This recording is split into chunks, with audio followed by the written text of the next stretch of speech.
Hey guys, welcome back. I hope you're all doing well, and welcome back to another unboxing.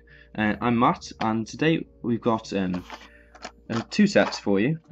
This is the start of a little video series which I'm going to do, which is about part of my Mordor force, which I'm going to be doing some warbands of Mordor Uruk-hai.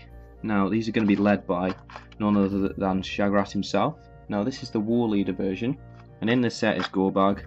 I do already have a Gorbag model, but I'm going to run through, show you the differences between them, and I'm going to convert one into an Orc, whatever, I don't know yet, but that's as far as that goes. So, and the second set is the Mordor Uruk-hai 2, I don't know what happened there. But this is some models that you don't often see, because this being the first set, these guys.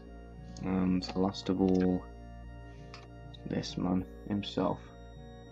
Some really nice models here, as with all of the Lord of the Rings range, but also I'm going to run through how to convert your own ones out of now this guy is converted out of the scouts, the Isengard Urukhai scouts. Now I'm going to do a how-to video on making a squad of these, but first let's get down to the unboxing. So I'll just open these up. So first we have the Mordor Uruk-hai. Now I've really wanted these models for a while, and as you might have seen with my last video, if you haven't seen it yet, go and check it out. It's only a short one of me buying a load of stuff, which I'm going to be unboxing over the next few weeks or however long. So it comes with 3 new Urukhai, 2 with two-handed weapon, and 1 with sword, just normal sword. So I'm gonna put these on the bases. Oh, that's a bit of a damaged base, but luckily I only need 3 of them, so that's not a problem. Anyway, I'll put these on the bases, clean them up a little bit, and show you what I think. So, welcome back. After that, it didn't take long to put together and clean up a little bit. First, I'll just say about I had a few issues with some of them. This one particularly, which is the guy with the sword.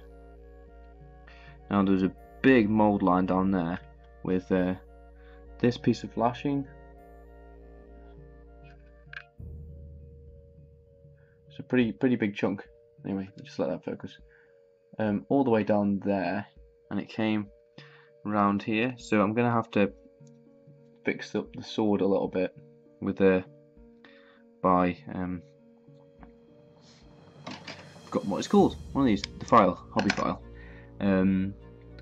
But apart from that, they're really nice models. I'm a bit in two minds to think whether the old ones are better or the new ones.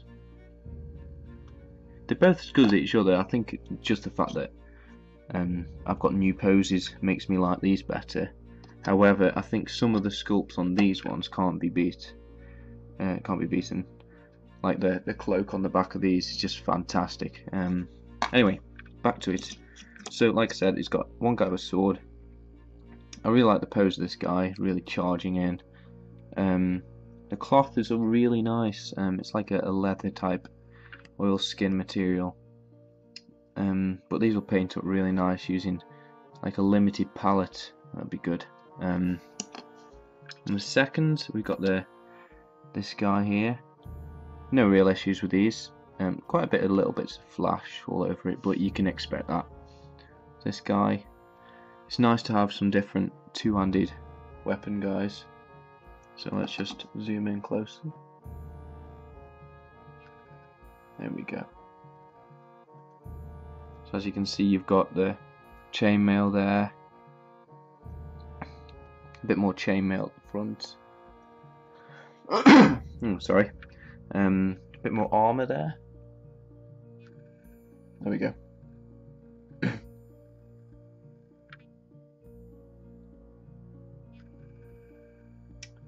I do like the faces on these guys. I think they're really good.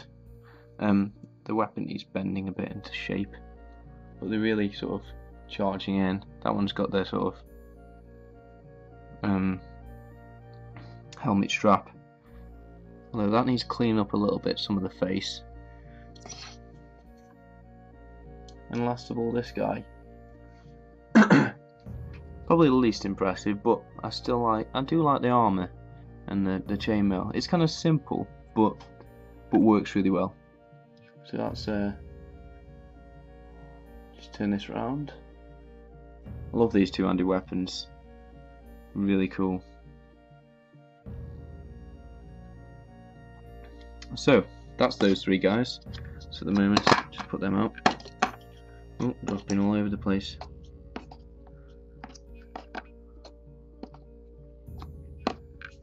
Cool. Right, onto these fellas. Right, so let's pop these open.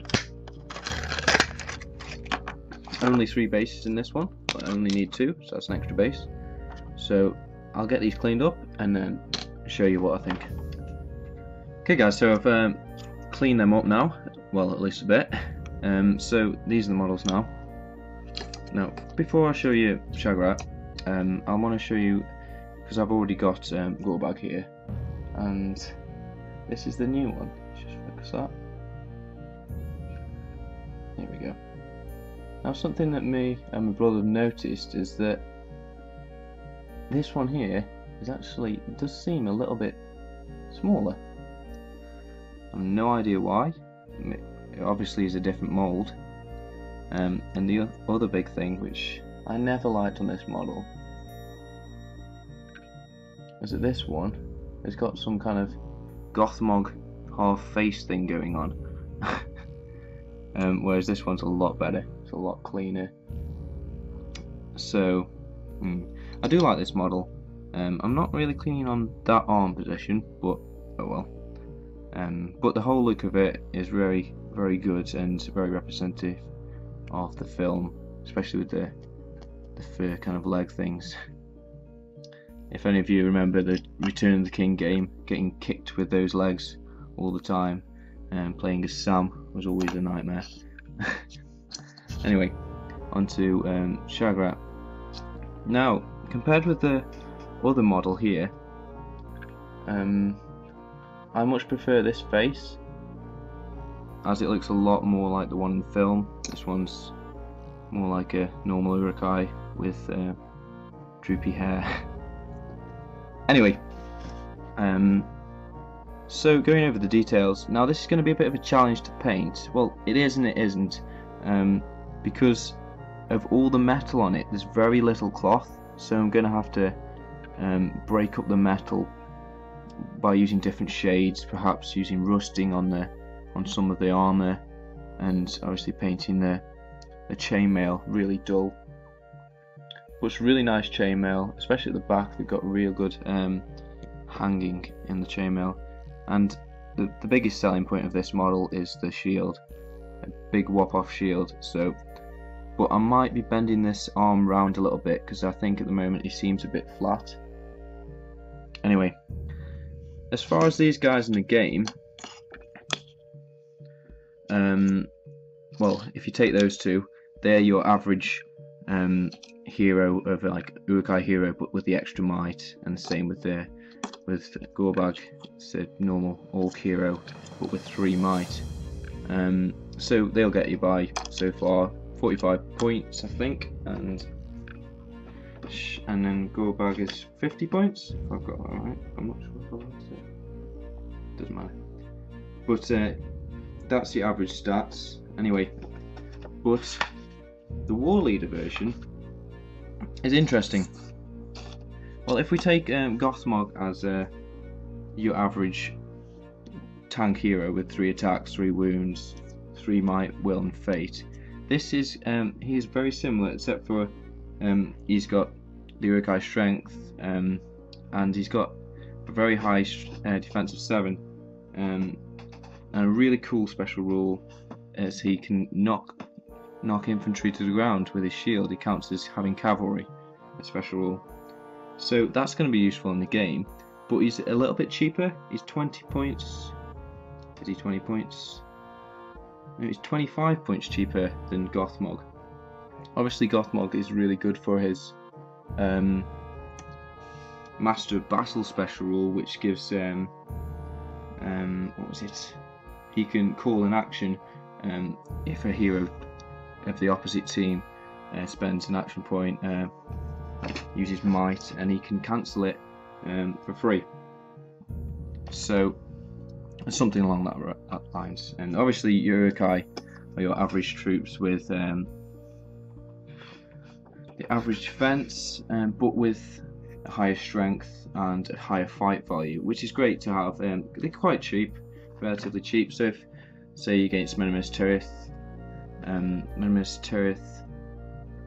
with shields are 8 points, and these are 8 points standard. Give them a shield. They're 1 defense less than Minimus Tirith, but you've got your higher fight value there, so they can deal with the business. So if you guys have got any questions about this, any of these guys, also a note is watch your knife when you're using it. I've cut myself. Anyway, thanks for watching, and I'll see you in the next video when we're going to be talking about, well, the starting conversions. Thanks guys, I'll catch you soon.